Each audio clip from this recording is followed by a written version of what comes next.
to everyone.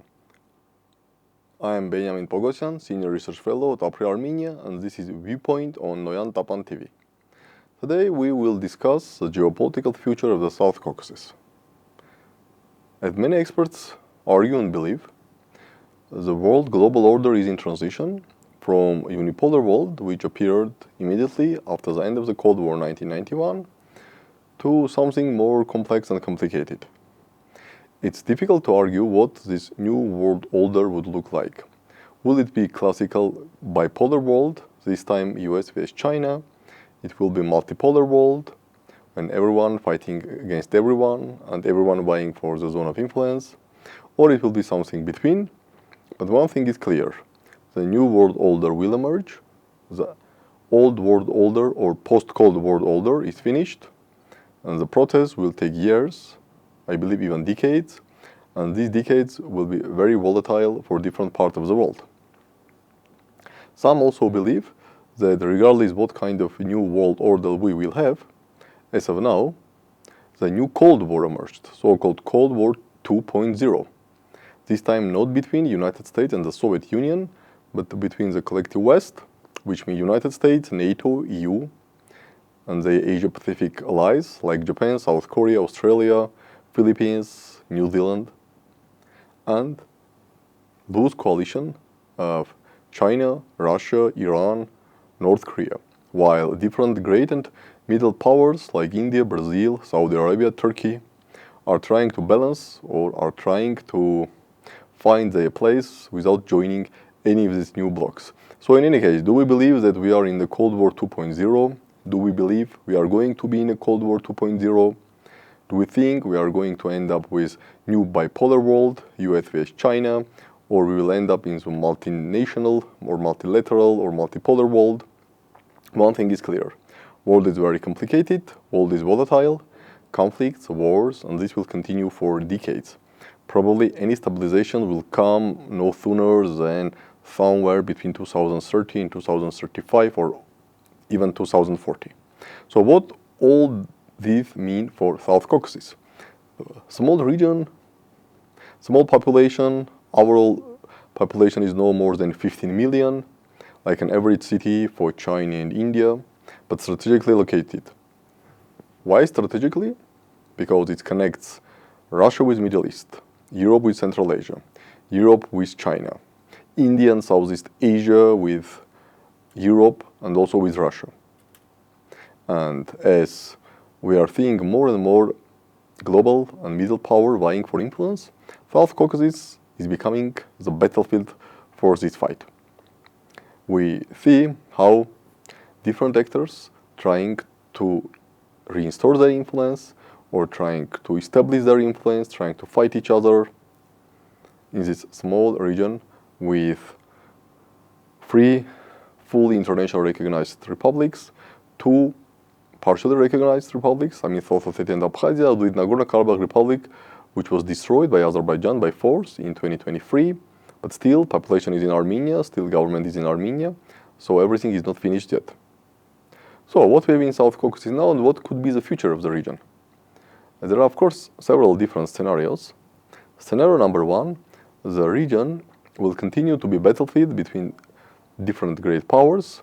Here definitely, first of all, Russia, Iran, Turkey, but also United States and the European Union, while China and India can also be present here. In scenario number one, the region is becoming a fragmented area where different countries are under the zones of influence of different players. In this scenario, region is a battlefield of the new Cold War, probably proxy wars, hot wars or cold wars, and the borders between regional countries will becoming the new fault lines or the new dividing lines. And here we can face different configurations. We can have Georgia more or less under Western influence, despite recent Georgian government efforts to somehow withdraw from the Western influence and pursue a multipolar balanced foreign policy. We may see Armenia under Russian influence, despite Armenian government efforts, real or not too much, but efforts, to pull Armenia away from Russian sphere of influence. And we see Azerbaijan, which always was trying to pursue a balanced foreign policy, no intention to join European Union or NATO, no intention to join Eurasian Economic Union, but also Azerbaijan, especially after 2023, now is pushing more and more emphasis on Turkishness, trying to present itself as a very important part of this great Turkish world, which spans from Istanbul to Kazakhstan-China border. So at the end of the day, we may see the region divided between Russia, West, and the so-called Turkish world, which most probably will try to balance between Russia and the West, albeit strategically being anchored in the West, because no one believes that Turkey is going to leave NATO. Not now, not anytime soon. So this is one scenario.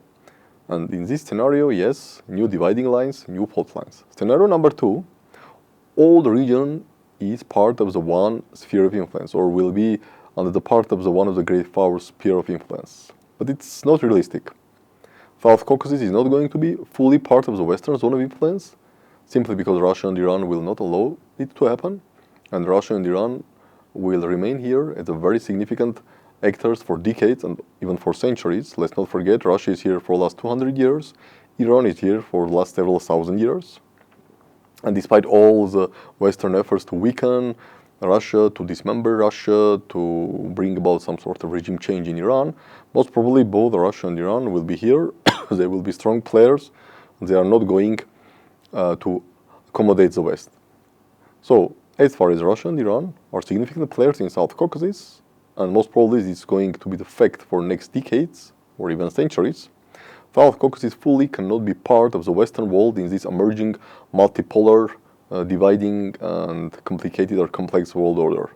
But also it's very difficult to assume that the entire South Caucasus will be part of the, let's say, Russian sphere of influence, or if we believe that there will be a loose alliance between Russia, China, Iran, and North Korea, fully be part of the sphere of influence of these countries. Because first of all, there is a Turkey, which is Azerbaijan, and which pushes forward this Turkic project, which is also being supported by the United States as a counterbalance both against Russia and China, both in South Caucasus, but especially in the Central Asia. So at least Azerbaijan, through support of Turkey, will do everything not to be part of this Russian sphere of influence. But also Georgia, yes, Georgian government now tries to pursue a multi-vector foreign policy. Georgia does not want fully to be part of the West, but also it's difficult to assume that Georgia will be fully under the Russian influence. There are different problems, Abkhazia, South Ossetia, and even if somehow these problems are going to be solved through some sort of establishing of a confederation or somehow bringing Abkhazia and South Ossetia, at least de jure, back within the Georgia while keeping them de facto independent or de facto Russian-controlled areas, still it's difficult to assume Georgia fully as a part of the Russian influence. So, as a second scenario, when whole South Caucasus is part of either like Western sphere of influence, Russian sphere of influence, or this emerging Turkish world, it's extremely unlikely. And the third scenario, when South Caucasus is not fully or partly divided between different poles, and South Caucasus plays a role of the bridge, not a buffer, but a bridge, and the point of strategic convenience when different great powers can meet and can discuss their issues. US-Russia, Europe-Iran, US-Iran, US-China, China-Europe, Russia-Europe. In this case, Tbilisi, Yerevan, and Baku can become something like Vienna in the early years of Cold War, when Austrian capital was serving as a place when different spies, official and semi-official, were meeting, and everybody was interested that Austria should be a calm, stable place when great players can somehow come, speak, and try to solve their problems. Definitely, if you look from the perspective of the region population, probably the third scenario is the best one. But to be able to reach this third scenario, or at least to make this third scenario a little bit realistic, the region should be a real region. As of now, South Caucasus is not a region from political point of view, and to be a real region, all three countries should find common language. But another problem here is that if you want to find a common language between three regional states, it should be based on some sort of justice.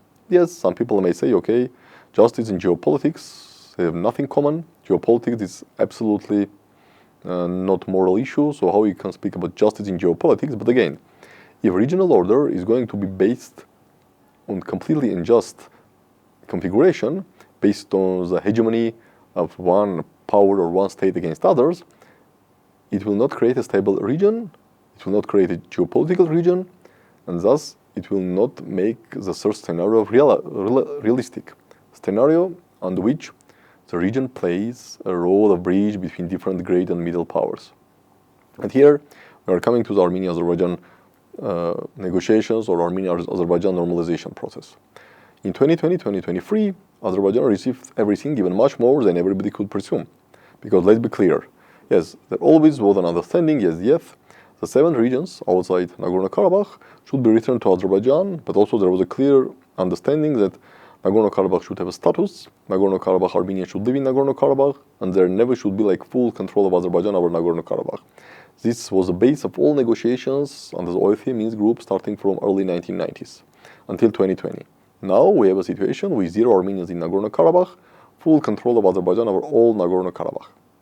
So, the only way to overcome this vicious circle of conflicts, accusations, is for Azerbaijan to be fully satisfied with what it got during the last 3-4 years. And again, I would like to emphasize, Azerbaijan got much more than anyone of those things that Azerbaijan is going to get, and much more than anyone thinks that it will be justified for Azerbaijan to receive. Again, no one was speaking or thinking about Nagorno-Karabakh with 0 Armenians. Forced displacement, ethnic cleansing, this was not part of any deal or any game. So Azerbaijan reached much more than it was perceivable or it even should reach. So the only way probably to move forward is Azerbaijan to be satisfied and stop its bullying against Armenia and pushing forward these strange or weird ideas, Western Azerbaijan, extraterritorial corridors or whatever. This is the only way first to come to some sort of normalization between Armenia and Azerbaijan and Armenia-Turkey, and then start to create a geopolitical region, which at the end of the day maybe will bring South Caucasus to the situation when while the world will be a place, a fight between different great powers, at least the region could be a stable place of bridge and of strategic convenience. This is all for today, and we will meet soon.